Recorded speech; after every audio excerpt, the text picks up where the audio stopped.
नमस्कार, मैं हूं सैयद सुहेल और आप देख रहे हैं ये भारत की बात है। होगी देश की हर बात, दिखाएंगे आपको देश और दुनिया की तमाम बड़ी खबरें। लेकिन उम्मीद करते हैं आप सभी पूरी तरह से फिट होंगे, सेहतमंद होंगे और स्वस्थ होंगे। आइए आपको बताते हैं आज ये भारत की बात है में क्या है खास। सबसे पहले आज हम आपको बताएंगे शाहरुख खान की फिल्म आने वाली है पठान को लेकर बवाल शुरू हो गया है। कहा जा रहा है पठान ने भगवा का अपमान किया है और फिल्म के बॉयकॉट की मांग हो रही है। तो आखिर क्या किया है इस पठान में ऐसा, क्या है ऐसा पठान में जो सनातन धर्म और भगवा का अपमान किया गया है। पठान के बॉयकॉट और बहिष्कार की मांग उठ रही है। अगली बड़ी खबर होगी कि चीन की धुलाई और साथ आई मोदी के दुनिया। वो तस्वीरें पूरी दुनिया ने देख ली हैं, कैसे भारतीय जवानों ने भिगो भिगो के मारा जिनपिंग के जवानों को। और देखने के बाद दुनिया के बड़े बड़े देश प्रधानमंत्री मोदी के साथ, हिंदुस्तान के साथ आकर खड़े हो गए और पूरा जो वर्ल्ड ऑर्डर है दुनिया का, भारत और चीन के दरमियान कैसे बट गया है, कौन किसके साथ है, कौन मोदी के साथ, कौन जिनपिंग के साथ, ये आपको बताऊंगा। और कैसे मोदी नीति ने जिनपिंग को किनारे लगा दिया। अगली बड़ी खबर होगी बिहार से, शराब पर सवाल तो नीतीश कुमार हो गए लाल।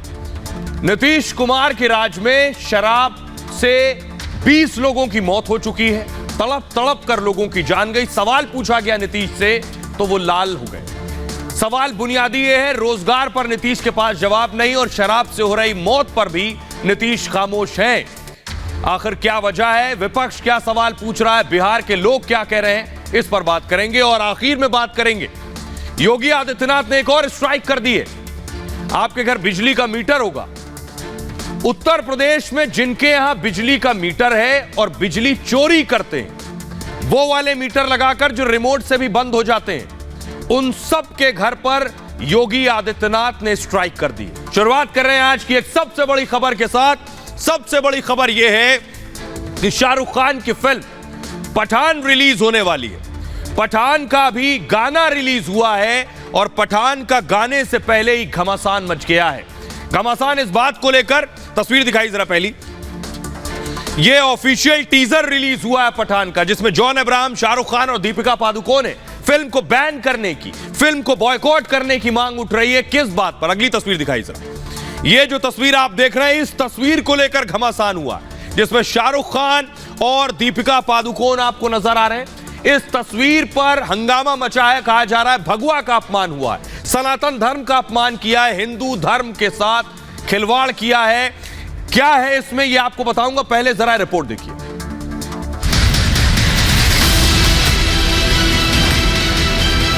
हीरोइन को बहिरा करके भगवा वस्त्र, यह हमारे सनातन धर्म का अपमान है।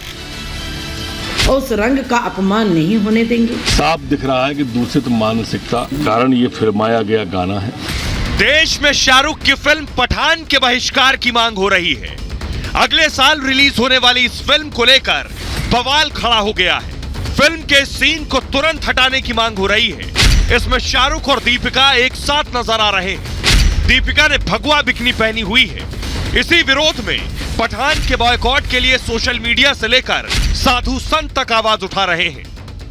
जो हमारी आस्था का प्रतीक है उसके बारे में अभद्र टिप्पणी करना। आप पठान पिक्चर में शाहरुख खान का जो एक ट्रेलर में बयान देख लीजिए, वो कहता है कि इस हमको और किसी चीज से, जेल से तकलीफ नहीं है, लेकिन ये इस कलर से तकलीफ है। शाहरुख अपनी नई फिल्म पठान के लिए जोर शोर से प्रचार कर रहे हैं।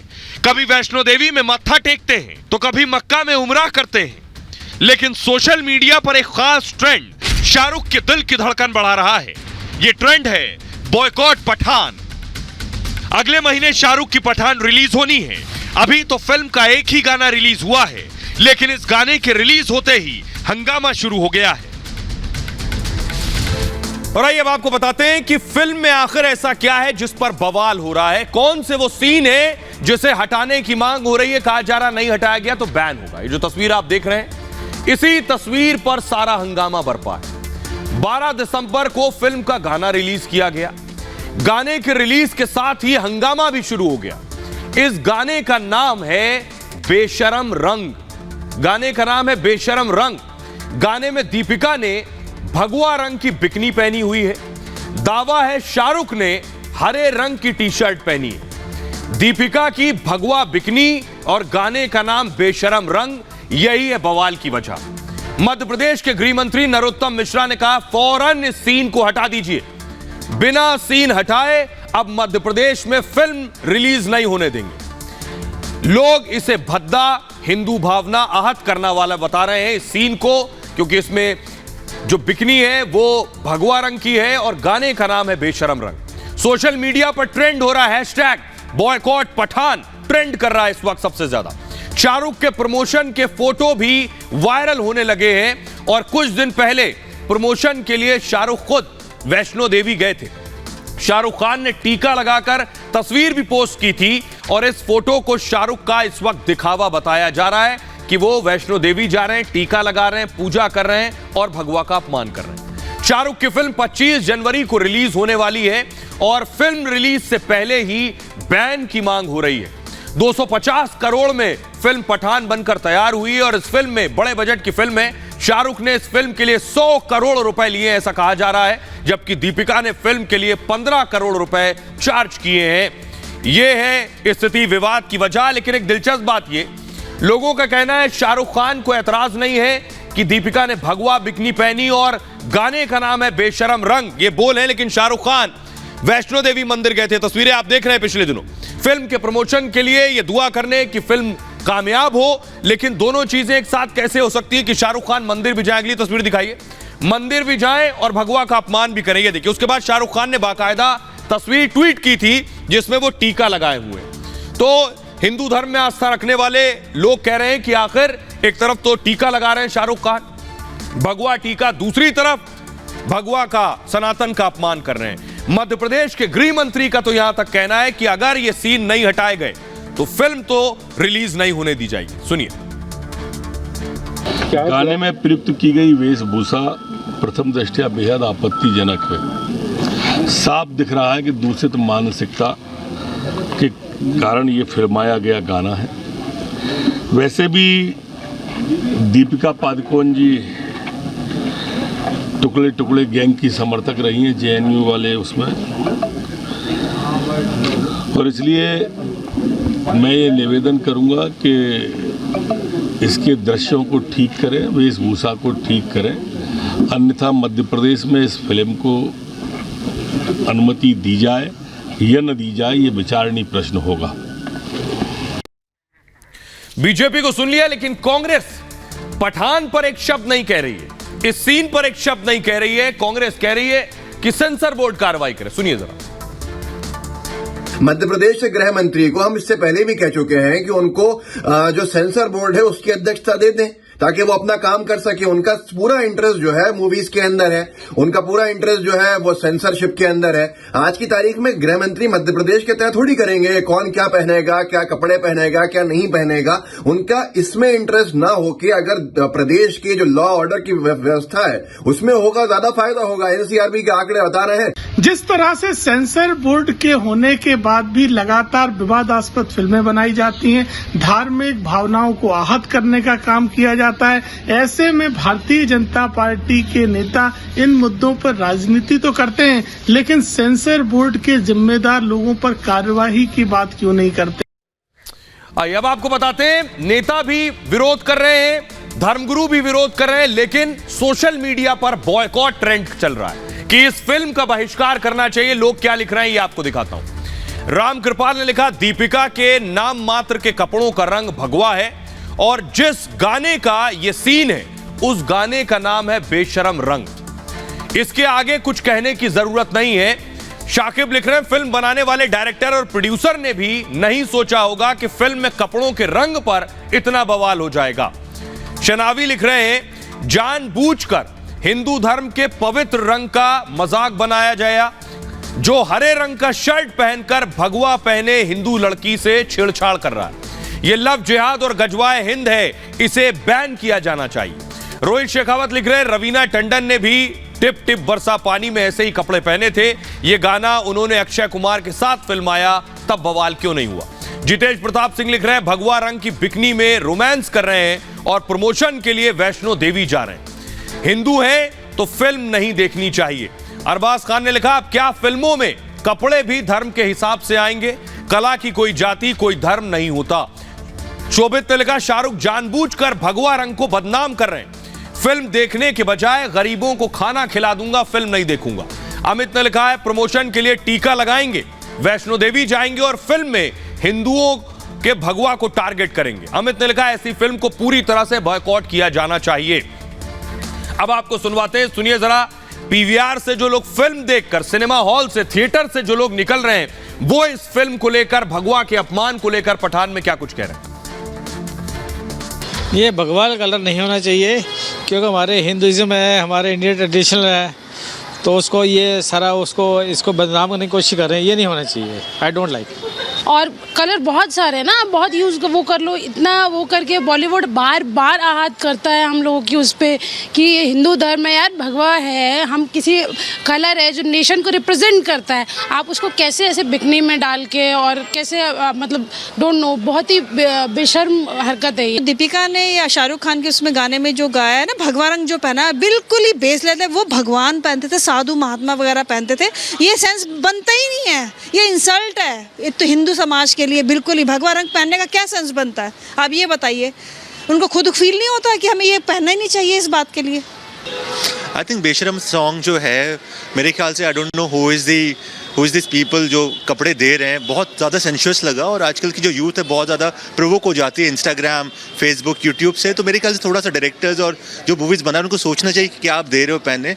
और मेरे ख्याल से थोड़ा सा तो होना चाहिए फिल्टर्स, बहुत ज़्यादा थोड़ा सा चलता है, थोड़ा सा सेंशुअस चलता है। I think this is over now. तो लोगों को आपने सुन लिया। अब आपको बताने जा रहा हूं कि दरअसल भगवा का सनातन से रिश्ता क्या है और ऐसी हरकत करने से पहले क्या सोचने की जरूरत है। दरअसल भगवा रंग हिंदू धर्म में एक बहुत पवित्र रंग माना जाता है। भगवा उगते सूर्य का रंग है और सूर्यास्त के समय भी रंग भगवा होता है। अग्नि का रंग भी भगवा ही है और अग्नि को हिंदू धर्म में देवता माना गया है। अग्नि बुराई का विनाश करती है। अग्नि का संबंध पवित्र यज्ञों से भी है। साथ ही साथ भगवा रंग को केसरिया रंग भी कहते हैं। यह ताल्लुक है भगवा का और सनातन का। साधु संत भी केसरिया रंग ही धारण करते हैं। इसे मोक्ष की खोज का प्रतीक भी मानते हैं। कहते हैं पहले संत अग्नि साथ लेकर चलते थे और लेकिन अग्नि को साथ ले जाना मुश्किल था, जिसकी वजह से ऐसे में साधु संतों ने भगवा वस्त्रों को धारण कर लिया। भगवा वस्त्र अग्नि का प्रतीक मानकर धारण किए गए हैं। भगवा संयम और आत्म नियंत्रण का भी प्रतीक है। हिंदू ध्वज भगवा और केसरिया ही होते हैं। इसलिए जो हिंदू धर्म गुरु हैं उन्हें भी सख्त ऐतराज है दीपिका की इस भगवा बिकनी से। सुनिए जरा क्या कह रहे हैं धर्मगुरु। जो फिल्म पठान आ रहा है शाहरुख खान के और दीपिका पादुकोण को, ये अभिनेत्री हैं उनके द्वारा, उसमें भगवा पहनाया गया जो है। जो अभिनेता है शाहरुख खान हरा पहने हुए पठान के रूप में। तो आप पठान की पत्नी क्या इतने छोटे कपड़े कोई पहनती है क्या दुनिया में?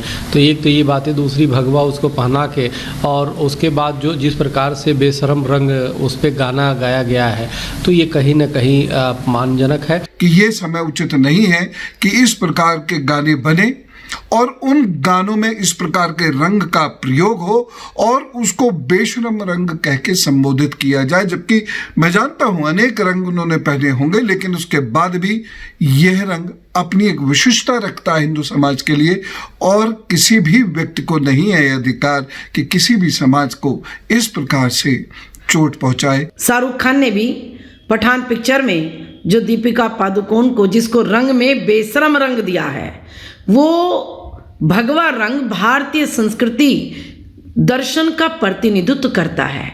हर सनातन धर्म के हिंदू के हृदय में वो रंग बसता है। करोड़ों करोड़ों साधु महात्मा तप करते हैं उस रंग को धारण करके और उस रंग का अपमान नहीं होने देंगे। तो धर्मगुरुओं को सुन रहे थे जो आहत हैं इन तस्वीरों को देखने के बाद। लेकिन इससे पहले आपको याद होगा लाल सिंह चड्ढा, आमिर खान की फिल्म लाल सिंह चड्ढा का भी बहिष्कार हुआ था। उसका हाल क्या हुआ ये मैं आपको बताने जा रहा हूं। इससे पहले जब लाल सिंह चड्ढा रिलीज होने वाली थी, इसी तरह से ट्रेंड चल रहा था सोशल मीडिया पर। उसकी रिपोर्ट क्या आई, लोगों ने कितनी पसंद की, कितनी देखी है, ये आपको दिखाने जा रहा हूं। 2015 में आमिर खान ने दरअसल एक बयान दिया था, आपको याद होगा। आमिर का बयान असहिष्णुता को लेकर था और उसके बाद हुआ क्या, भारत छोड़ने की आमिर खान ने बात की थी कि भारत छोड़कर चला जाऊं, ऐसा माहौल बन गया है।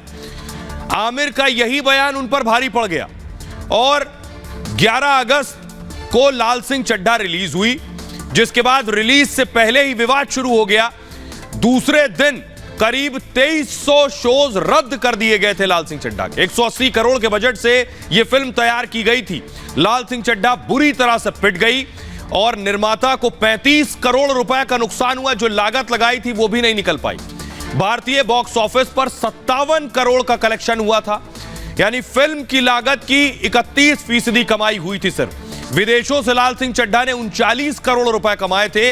ओटीटी राइट्स बेचकर कंपनी को 50 करोड़ मिले और देश से विदेश तक कमाई के बाद भी 35 करोड़ के घाटे में थी फिल्म। तो क्या यह बॉयकॉट का असर था? वैसे हकीकत यह, लाल सिंह चड्ढा देखने वाले कहते हैं फिल्म ही ऐसी थी कि उसका फ्लॉप होना तय था। खबरों में आगे बढ़ते हैं। आज की एक और बड़ी खबर है।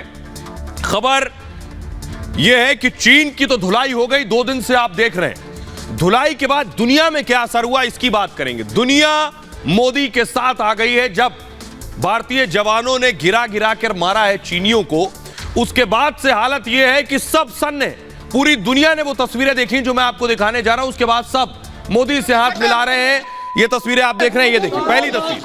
चीनी दरअसल भारत की तरफ आ रहे थे। वीडियो सबसे ज्यादा वायरल है। ये कांटा देख रहे हैं, कटीली तारे आप देख रहे हैं, चीनी आ रहे थे। ये पहली तस्वीर है और ये तस्वीर पूरी दुनिया ने देखी कि चीन कैसे घुसपैठ कर रहा था, भारत की टेरिटरी के अंदर घुस रहा था और भारतीय जवानों ने उसके बाद क्या किया। उधर देखिए चीनी जवान है, इधर भारतीय जवान है। अब अगली तस्वीर दिखाइए, अगली तस्वीर दिखाइए। देखिए भारतीय जवानों ने लठ लेकर बजाना शुरू किया और उसके बाद देखिए एक एक पर लठ चलाई है और उसके बाद इन्हें पीछे की तरफ ढकेला है, आगे नहीं बढ़ने दिया।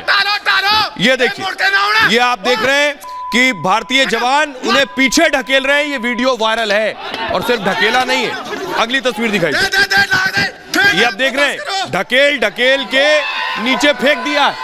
चीनी जवानों को नीचे ढकेल दिया, नीचे फेंक दिया। उसके बाद जश्न हुआ है। भारतीय जवानों ने यह कर दिखाया। पूरी दुनिया ने देख लिया कि एक हिंदुस्तानी है जो चीनी जवानों को ऐसा जवाब दे सकता है, क्योंकि प्रधानमंत्री मोदी ने, अगली तस्वीर दिखाई जरा, पीएम मोदी की तस्वीर देखिए जरा। राजनाथ सिंह खड़े थे, पीएम मोदी ने राजनाथ सिंह का देखिए हाथ पकड़कर खींचा, रक्षा मंत्री का हाथ पकड़ा और पीठ पर हाथ रखा। यह तस्वीर ने संदेश साफ दिया है कि रक्षा मंत्री को पूरी तरह से खुला हाथ प्रधानमंत्री ने दिया हुआ है। अब वक्त बदल गया है, पूरी दुनिया समझ गई है ये 2022 का मोदी का भारत है। ये रिपोर्ट देखिए,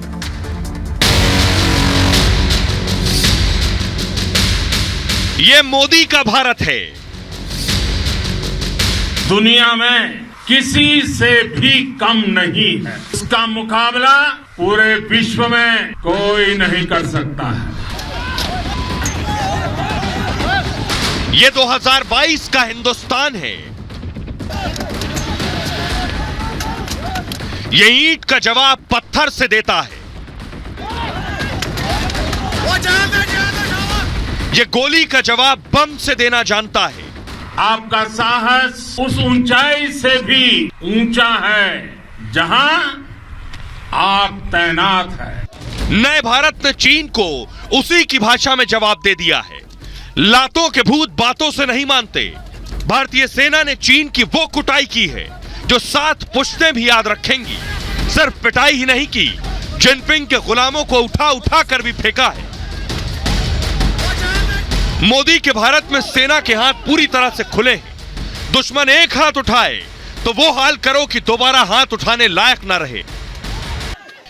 भारत की ये ताकत देखकर दुनिया मोदी के साथ आ खड़ी हुई है और ये तस्वीरें देखने के बाद पूरी दुनिया प्रधानमंत्री के साथ आकर खड़ी हो गई है, भारत के साथ आकर खड़ी हो गई है। आपको सबसे पहले बताने जा रहा हूं, ये तस्वीरें देखने के बाद अमेरिका क्या कह रहा है। अमेरिका हिंदुस्तान के साथ आकर खड़ा हो गया है। अमेरिका के अलग अलग मंत्रालय भारत के हक में बात कर रहे हैं आकर, जो चीन के लिए एक नसीहत और सीख भी है। देखिए क्या कह रहा है अमेरिका।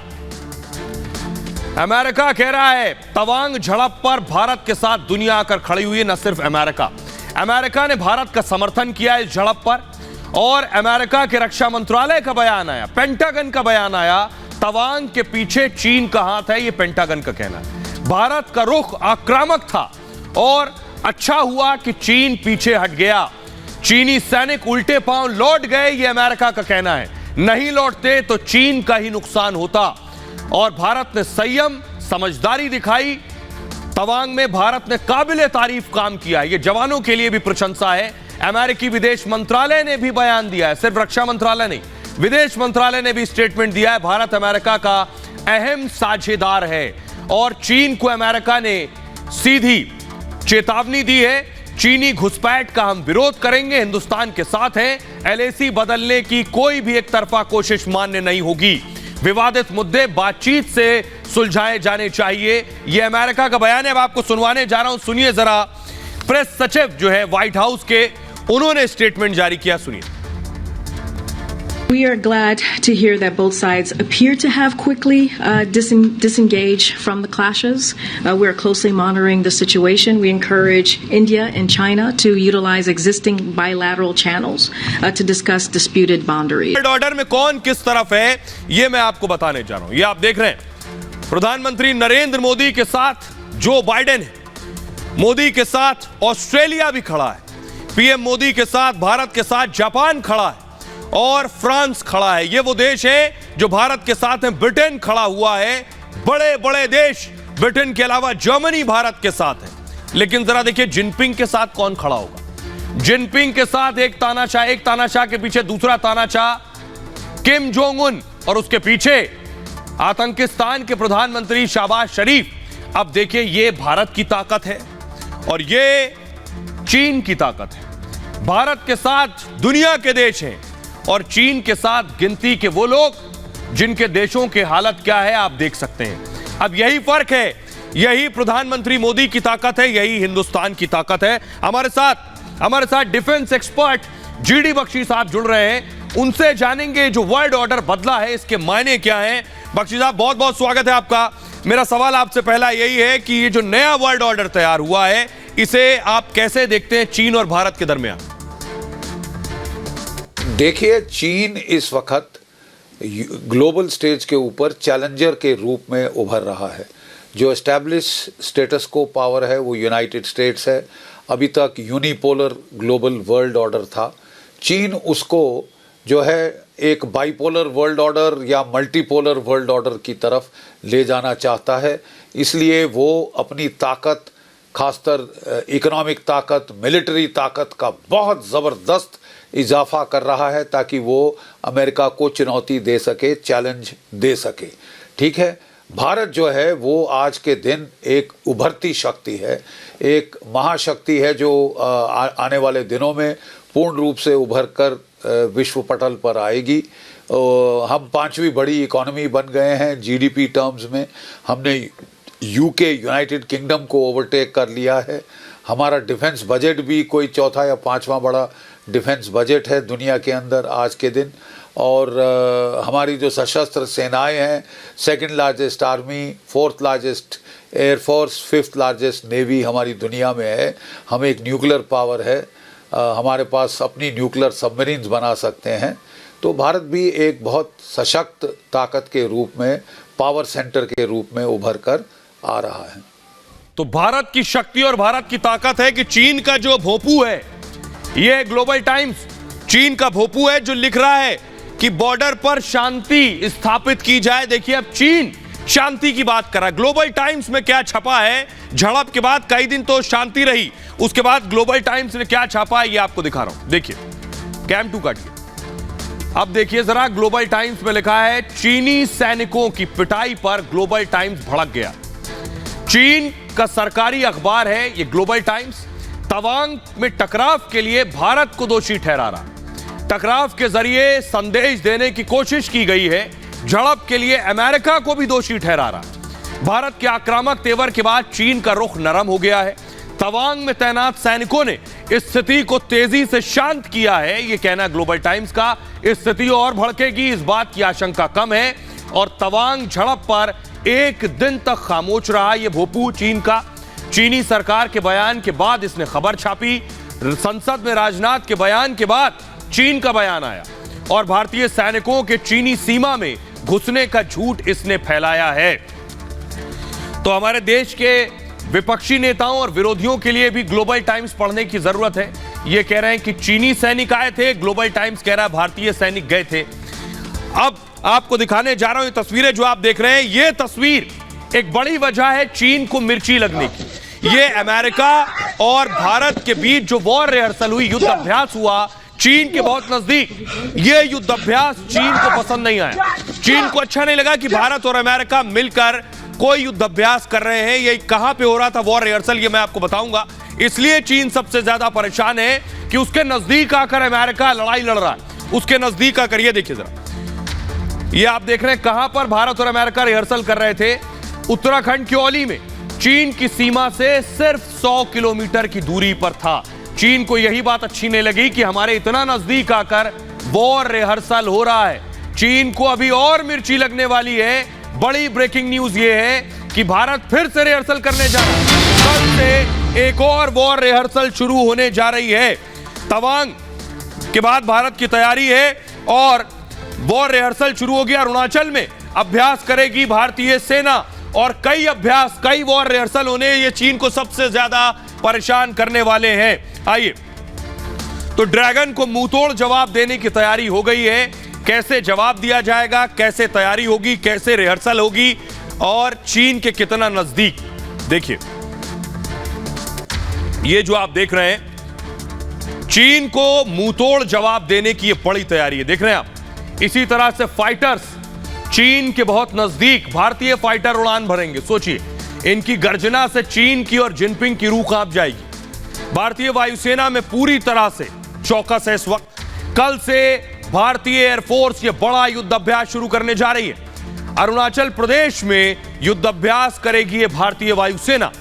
झड़प वाले इलाके के करीब ये वॉर रिहर्सल होगी और 2 दिन तक चलेगा ये एयरफोर्स का अभ्यास। असम और पश्चिम बंगाल में भी एयरफोर्स इसी तरह से ताकत दिखाएगी। उत्तर पूर्व के सभी राज्यों के एयर स्पेस में अभ्यास किया जाएगा और एक्सरसाइज में रफाल लड़ाकू विमान भी होगा। सुखोई और कई हेलीकॉप्टर भी अपनी ताकत दिखाएंगे। वायुसेना ने इसको लेकर बाकायदा नोटिस जारी किया हुआ है।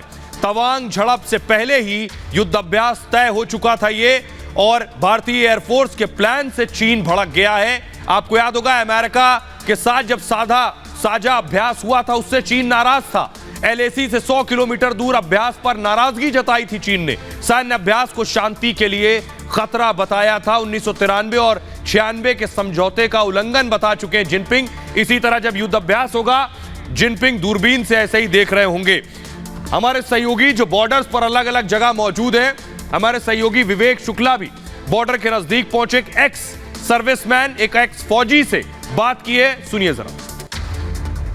चीन को मार भगाना है। अभी हमारे पास अच्छे इक्विपमेंट्स हैं, जवानों के लिए अच्छे कपड़े मिले हैं और लड़ाई के लिए हमारी अच्छी तैयारी है और जोश आए है। आपकी उम्र कितनी है? मेरे 84। अभी भी अगर बुलाया जाए, आना है आपको? मैं जा सकता हूँ, लेकिन मुझे एक सहारा चाहिए।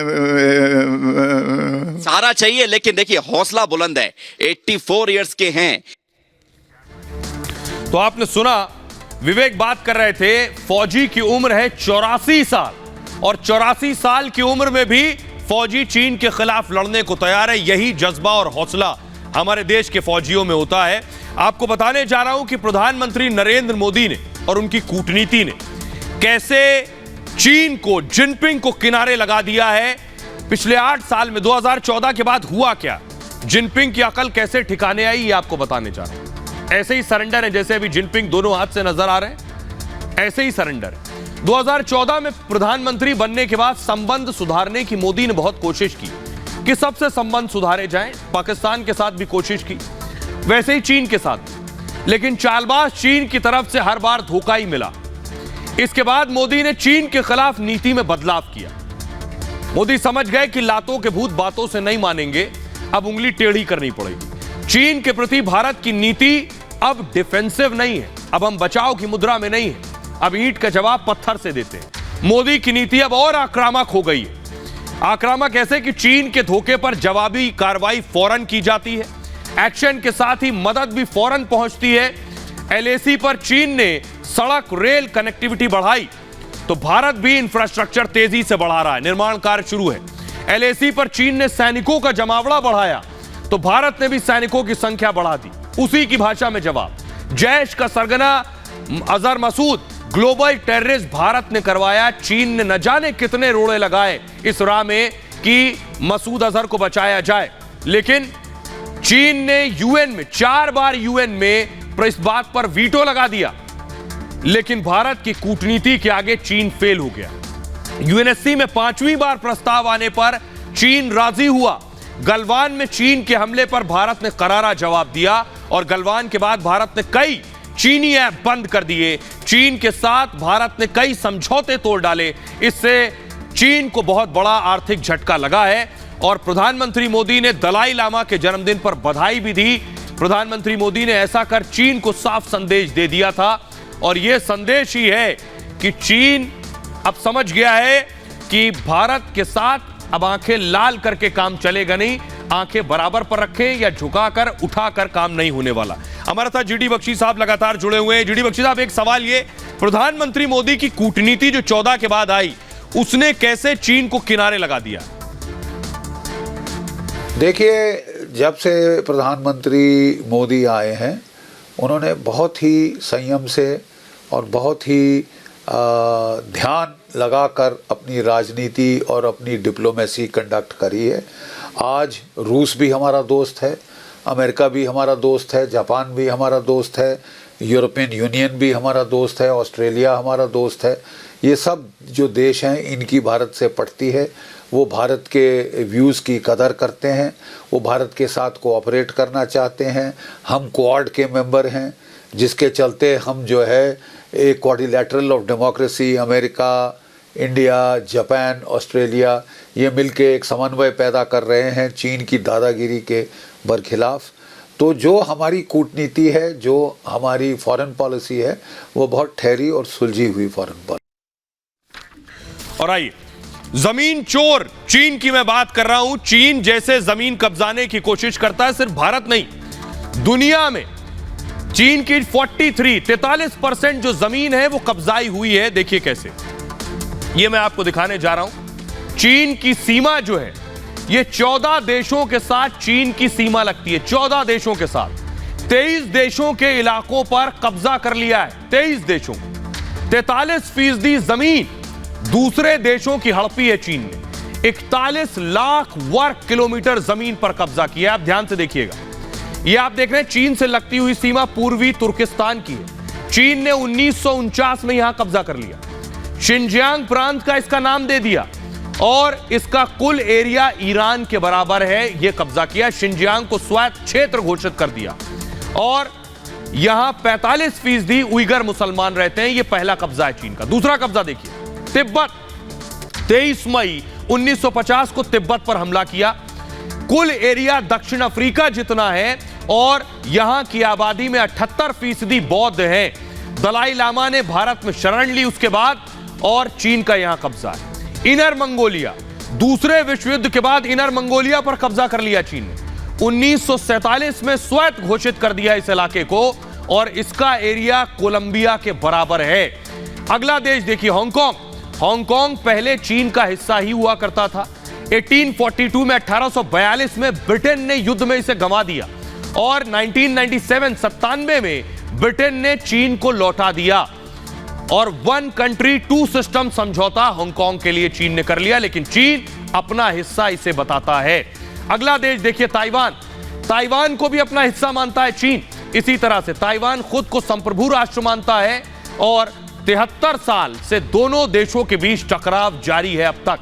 फिलीपींस, चीन फिलीपींस में समुद्री सीमा को लेकर विवाद है, यानी जमीन नहीं कब्जा था, यह ड्रैगन पानी भी अपने अंदर समाना चाहता है। चीन इसे अपना हिस्सा बताता है और फिलीपींस दोनों द्वीप पर दावा करता है। साथ ही साथ अगला देखिए, दक्षिण चीन सागर, साउथ चाइना सी। चीन दक्षिणी चीन सागर पर भी हक जताता है अपना और 35 लाख स्क्वायर किलोमीटर में फैला हुआ है यह दायरा। इंडोनेशिया, चीन, फिलीपींस, वियतनाम, यह इलाका मलेशिया, ताइवान और ब्रुनेई से घिरा हुआ है दक्षिण चीन सागर। 6 देश इस पर अपना दावा करते हैं। तो चीन जमीन तो जमीन, आसमान भी और पानी पर भी कब्जा कर लेता है। सुनिए जरा, आपको सुनवाते हैं वो लोग जो भारत में रहते हैं, जो तस्वीरें देखी हैं, लोगों में कितना गुस्सा है, लोग क्या कह रहे हैं, सुनिए। हाँ जी, हमारा बहुत यहाँ ठंडी में बहुत मुश्किल हो जाता है। उसके बाद जो यहाँ पे चाइना भी बहुत वो कर रहे हैं, क्योंकि पिछले साल चाइना गठबंधन में पूरा घुसपैठ हो गया। उसके बाद अपना इंडियन आर्मी लोग ने बहुत दबा के उसको भेज दिया। इंडियन आर्मी ने बहुत अच्छे से काम किया है 2020 में, तो चीन आर्मी को भगा दिया, यहाँ से बहुत घुसपैठ हो गया। चीन आर्मी का तो चीन को जवाब मिल गया है, भारत ने भी दे दिया है और दुनिया ने भी दे दिया है संदेश। खबरों में आगे बढ़ते हैं। आज की अगली बड़ी खबर है, टेंशन में क्यों है नीतीश कुमार को बहुत गुस्सा आ रहा है। तस्वीरें दिखाने जा रहा हूं आपको। आज जबरदस्त गुस्सा आया बिहार के मुख्यमंत्री नीतीश कुमार को। ये देखिए जरा, ये देखिए गुस्सा देखिए नीतीश का। क्यों इतना आग बबूला हो गया नीतीश, आखिर क्या हुआ ऐसा? अगली तरह बाइट प्ले कीजिए, नीतीश क्यों चिल्लाने लगे वो देखिए कि नीतीश को गुस्सा आया क्यों। प्ले कीजिए।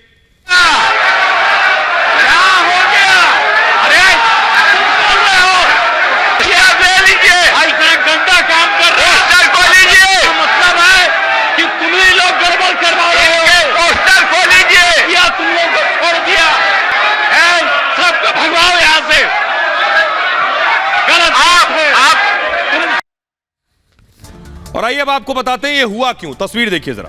बीजेपी दरअसल विधानसभा में हंगामा कर रही थी। एम्बियंस दीजिए।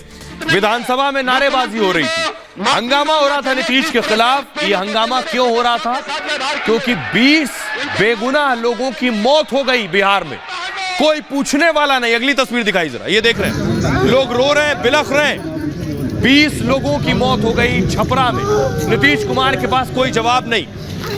अगली तस्वीर दिखाई, लोग अपनों को बचा रहे हैं। ये देखिए, अपने पिता के हाथ रगड़ रहा है वो ये शख्स। ये पत्नी अपने पति का पैर तलवे रगड़ रही है, शायद जान बच जाए। ये आलम था। ये बिहार की तस्वीरें दिल दहला देने वाली है। अगली तस्वीर दिखाने जा रहा हूं। अगली तस्वीर दिखाई, देख रहे हैं, रो रो कर बिलख रहे हैं। क्या गलती है इनकी? नीतीश कुमार ने वादा किया था कि बिहार में शराब बंद है, उसके बाद इन लोगों ने जहरीली शराब कैसे पी ली। 20 लोगों की मौत हो गई है। नीतीश के पास कोई जवाब नहीं है। नीतीश नाकाम और बेबस नजर आ रहे हैं। रिपोर्ट देखिए।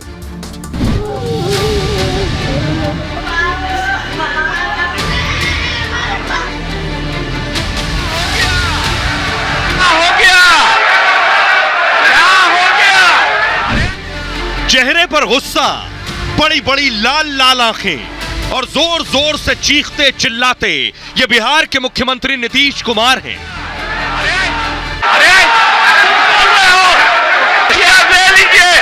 गंदा काम कर रहे हैं, मतलब है कि तुम ही लोग गड़बड़ करवा रहे हो। पोस्टर खोलिए या तुम लोग को छोड़ दिया, सबको भगवाओ यहाँ से। गलत आप हमेशा सौम्य, गंभीर और शालीन दिखने और दिखाने की कोशिश करने वाले नीतीश का यह नया चेहरा है, जो पिछले कुछ दिनों से तमाम कोशिशों के बावजूद रह रह कर बाहर आ ही जा रहा है। दरअसल बिहार विधानसभा में बीजेपी ने छपरा में जहरीली शराब से मौत पर नीतीश से तीखे सवाल पूछे थे। क्या और सदन प्रतिपक्ष के नेता का प्रोसीडिंग से हटा देना ये कतई उचित नहीं है। मुख्यमंत्री जी को माफी मांगना चाहिए जिस तरह से उत्तेजित होकर मेरे सदस्यों के साथ व्यवहार किए। अब खुद को सुशासन बाबू का तमगा लेकर पीएम की कुर्सी के लिए बदहवास दौड़ रहे नीतीश को भला ये पसंद कैसे आता? तो बीजेपी पर आग बबूला हो गए, लेकिन ये नहीं सोचा कि विपक्ष ने उनसे जहरीली शराब से मौत पर सवाल पूछा था, जो उसी राज्य में हुआ है जिसके वो मुख्यमंत्री हैं और जिस शराब नीति का घूम घूम कर वो ढोल पीटते रहे हैं।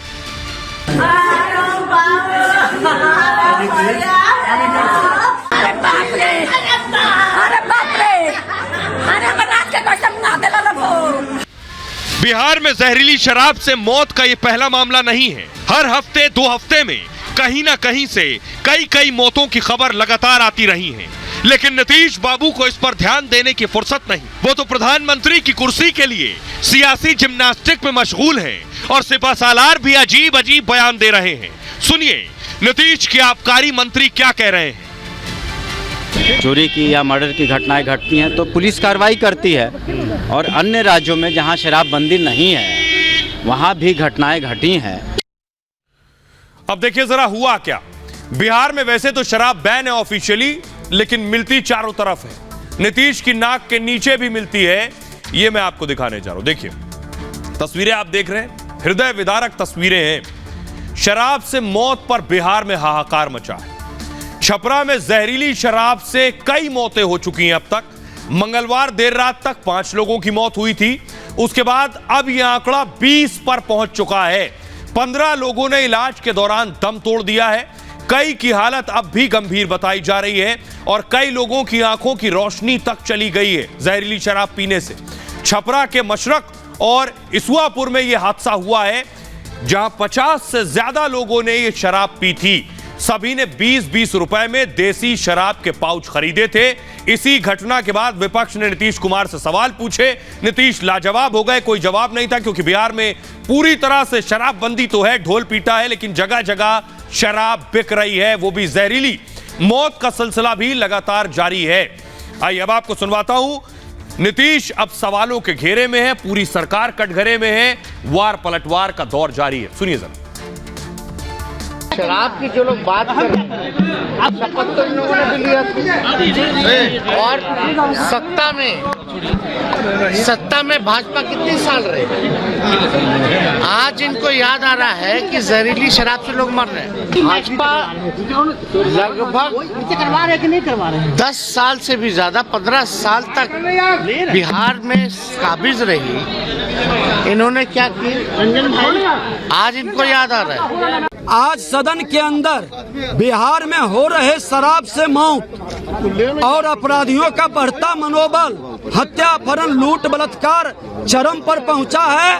कानून व्यवस्था का राज समाप्त हो गया है। जब इस मुद्दे पर हमारे माननीय विधायक बेल में आए तो मुख्यमंत्री जी के द्वारा जिस तरह से धमकी भरा हुआ लहजा कि बर्बाद कर देंगे, पहले वो माफी मांगे तब सदन चलेगा। आप गुंडा राज को जनता राज बता करके बिहार में शासन नहीं कर सकते हैं। नीतीश कुमार जी का आज जो व्यवहार था, वो व्यवहार फ्रस्ट्रेशन का लग रहा है या उम्र उन पर भारी पड़ रहा है। ये मिला जुला के नीतीश कुमार फ्रस्ट्रेशन में चल रहे हैं। उन्होंने कहा बीजेपी शराब बिछवा रही है, बीजेपी के लिए। तो अगर बिछवा रही है तो आपकी मशीनरी फेल है, आपका लॉ एंड ऑर्डर क्या कहता है? शराबबंदी फेल है, आर्थिक लॉस हो रहा है, नौजवान की जिंदगी बर्बाद हो रही है, लोग मर रहे हैं, हर दिन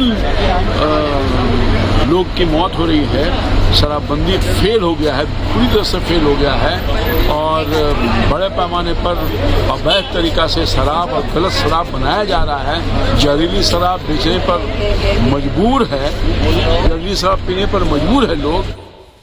तो विधानसभा में हंगामा इससे पहले भी हुआ, उसके पीछे वजह आपको बताऊंगा। ये हंगामे की तस्वीर आपको दिखा रहा हूं। कल बिहार में जो हंगामा हुआ, अगली तस्वीर दिखाई जरा। ये जो आप देख रहे हैं, छात्रों को दौड़ा दौड़ा कर लाठियों से पीटा गया। ये तस्वीर मैंने आपको कल दिखाई थी, लेकिन अब इस पर एक्शन क्या हुआ है, इस पर हम बात करेंगे। देख रहे हैं पुलिस ने दौड़ा दौड़ा कर छात्रों को मारा। ये नौकरी मांग रहे थे और कुछ नहीं मांग रहे थे। यानी एक तरफ लोग जो जहरीली शराब पी रहे हैं उनकी जानें जा रही हैं, जो नौकरी मांग रहे हैं वो पिट रहे हैं। अगली तस्वीर दिखाई जरा। ये आप देख रहे हैं, यहां जो लोग प्रदर्शन कर रहे थे, विधान भवन तक जा रहे थे, उनकी पिटाई की गई है। आइए हुआ क्या है दरअसल, क्यों पिटाई हुई है इनकी, ये मैं आपको बताने जा रहा हूं। कि छात्र रोजगार के लिए प्रदर्शन कर रहे थे और रोजगार के लिए प्रदर्शन करना उन्हें भारी पड़ गया। देखिए ग्राफिक्स प्ले कीजिए प्लीज। और ये जो आपको मैं दिखाने जा रहा हूं कि आखिर प्रदर्शन की वजह क्या है। रोजगार के मुद्दे पर सरकार फेल हो रही है और नीतीश ने बम्पर रोजगार का वादा किया था। तेजस्वी ने भी रोजगार का लॉलीपॉप लोगों को थमाया था। 10 लाख युवाओं को रोजगार का ऐलान किया गया था। इससे बिहार के बेरोजगारों में एक उम्मीद जगी थी। उन्हें लगा था कि उनके दिन बदलेंगे और रोजगार मिलेगा, लेकिन इस फ्रंट पर सरकार नाकाम साबित हो रही। पुलिस का लाठीचार्ज इसका ताजा उदाहरण है। ठीक इसी तरह युवाओं को पीटा गया। पटना में बिहार के भावी शिक्षक प्रदर्शन कर रहे थे। इनकी मांग यह थी कि इन्हें जल्द से जल्द नियुक्ति पत्र दे दिया जाए और इनमें सीटीईटी और बीटीईटी पास अभ्यर्थी शामिल थे, लेकिन पुलिस ने प्रदर्शनकारियों पर लाठीचार्ज किया। कई भावी शिक्षक घायल हो गए, इनमें महिलाएं भी शामिल थीं। पुलिस ने कई प्रदर्शनकारियों को हिरासत में ले लिया है। दरअसल 3 साल से ये लोग नियुक्ति का इंतजार में हैं, लेकिन सरकार इनकी कोई सुनवाई नहीं कर रही है। पटना में ये लोग पिछले 38 दिनों से डटे हुए हैं, जिसके बाद लाठियां चली हैं। अब आपको सुनवाने जा रहे हैं जिनकी पिटाई हुई है, जो नीतीश कुमार से कुछ और नहीं मांग रहे थे, सिर्फ एक रोजगार मांग रहे थे। सुनिए। 80,402 अभ्यर्थी, तो हम लोग के नियुक्ति पत्र रुके हुए 4 सालों से।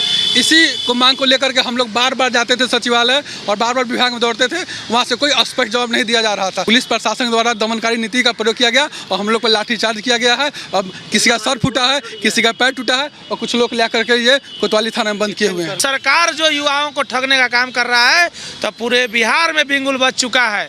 और उपचुनाव आप देख लीजिएगा, हर जगह हारने के कारण छात्रों का आक्रोश, और यही आक्रोश 24 और 25 में भारी पड़ेगा तेजस्वी यादव जी के। दुर्भाग्य है इस बिहार सरकार का, दुर्भाग्य है वर्तमान सरकार का कि आज तक हम लोग बेरोजगारी का दंश झेल रहे हैं।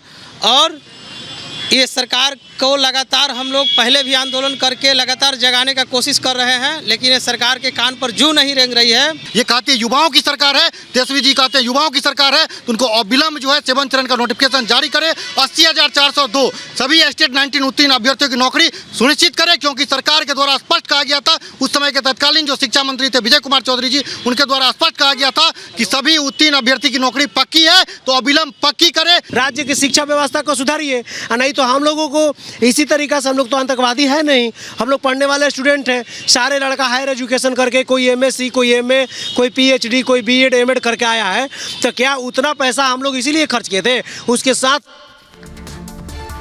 बेरोजगार युवाओं को आपने सुन लिया। जो नीतीश कुमार और तेजस्वी यादव से वो रोजगार मांग रहे हैं, वो वादा जो दोनों ने किया था। अब जरा सुनिए, नीतीश कुमार और तेजस्वी यादव दोनों कह चुके 10 लाख रोजगार देंगे। 10 लाख रोजगार के नाम पर लाठियां मिल रही हैं युवाओं को। सुनिए। अरे नौकरी वाला भी जो बात है, हम लोग अब एक साथ हैं। हम लोगों का कंसेप्ट है कि भाई हम लोग कम से कम उसको तो 10 लाख तक कर दें, लेकिन हम तो यही कहेंगे कि हम करेंगे बच्चे बच्चियों के नौकरी के लिए भी, और उसके अलावे हर तरह से आप समझिए उसके रोजगार के लिए, कि भाई इसको तो हम लोग 20 लाख तक पहुंचाएं।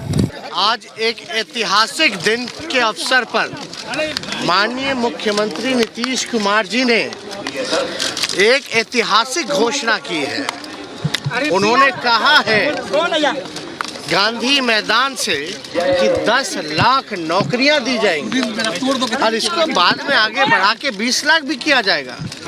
इतना बड़ा सुन लिया आपने, मुख्यमंत्री उप मुख्यमंत्री दोनों 10-10 लाख रोजगार दे रहे थे, लेकिन युवाओं को लाठियां मिल रही हैं। आज की एक और बड़ी खबर है, बिजली चोरों पर योगी की स्ट्राइक चल रही है। बहुत तेजी से स्ट्राइक हुई। योगी आदित्यनाथ जो बुलडोजर बाबा, एनकाउंटर बाबा, और अब कैसे बिजली चोरों पर, अगली तस्वीर दिखाई, स्ट्राइक कर रहे हैं। जब ये देख रहे हैं, ये मीटर है, मीटरों में जो छेड़छाड़ की जाती है वो तस्वीरें मैं आपको दिखा रहा हूं, किस तरह से मीटर के साथ छेड़छाड़ की जाती है और कितना नुकसान होता है। बिजली चोरों पर एक्शन क्या हो रहा है ये मैं आपको दिखाता हूं। आइए, एक्शन ये हो रहा है बिजली चोरों पर कि बाकायदा टीम जाकर छापे मार रही है जो भी बिजली चोरी कर रहा है उत्तर प्रदेश में।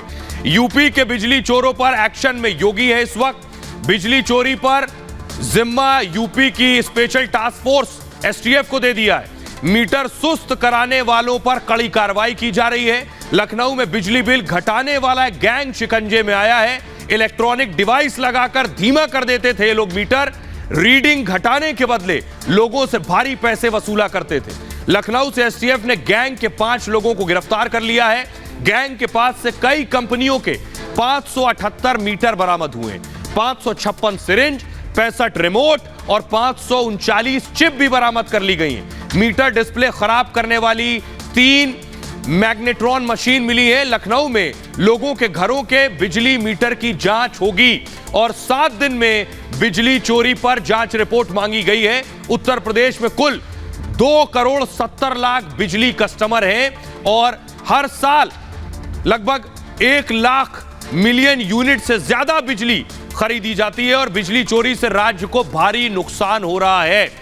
यूपी में हर साल 5000 करोड़ की बिजली चोरी हो रही है। 5000 करोड़। यूपी का बिजली विभाग 90,000 करोड़ के घाटे में चल रहा है। यूपी में 5 साल में बिजली चोरी के 3,30,000 केस सामने आ चुके हैं। आइए, बिजली घाटे से उबरने के लिए योगी ने बड़ा एक्शन लिया है। अब आपको दिखाने जा रहा हूं, आइए, कि कैसे ये माफिया खेल करते हैं। एक तस्वीर में दिखाऊंगा कि कैसे, देखिए जरा तस्वीरें, मीटर जो बरामद हुए, जल्दी से आइए। ये आप देख रहे हैं, बक्सा खुला तो अंदर से मीटर ही मीटर निकले। पिछली तस्वीर दिखाइए, ये बक्से में, बक्से के अंदर मीटर रखे हुए थे बिजली के। इन्हीं मीटर में खेल किया जाता है। ये खेल कैसे होता है ये आपको बताता हूं। अगर मीटर में जिसने भी खेल कर रखा है वो सतर्क रहे बिजली चोरी में।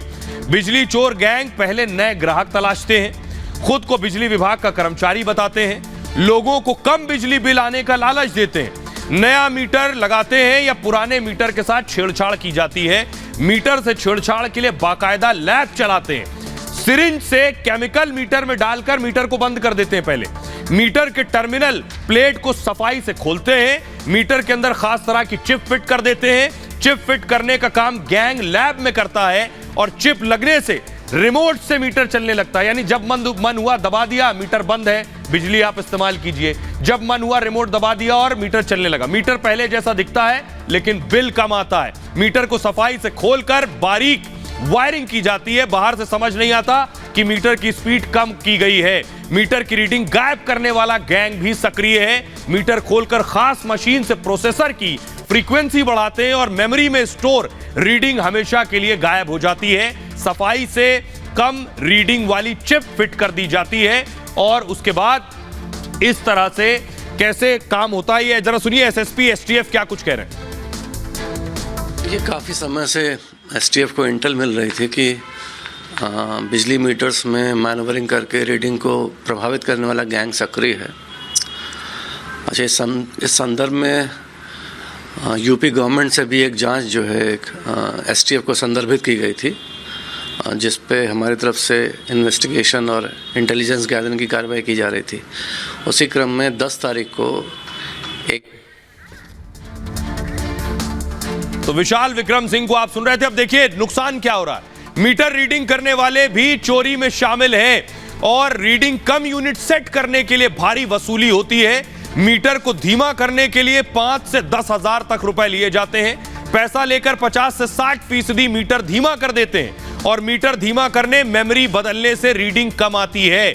मीटर धीमा होने से बिल 2000 की जगह 500 आने लगता है और बिल पहले 4000 आता था जिनका, उनका 1800 आने लगता है। बिल कम आने पर ग्राहक लगातार चोरी का शिकार बनते हैं और ग्राहकों को कुछ फायदे पर राज्य को भारी घाटा होता है। यूपी में 14 लाख से ज्यादा मीटर में हेरफेर के मामले सामने आए हैं और आपको बताऊं बड़ी बात कि 5000 करोड़ का नुकसान यूपी को हो रहा है बिजली चोरी में। इसलिए योगी की स्ट्राइक बिजली चोरों पर हुई है। बहरहाल ये भारत की बात है। मैं इतना ही, आप अपना बहुत ख्याल रखिए। एक छोटे से ब्रेक के लिए रुक रहे हैं, लौट रहे हैं कुछ और बड़ी खबरों के साथ।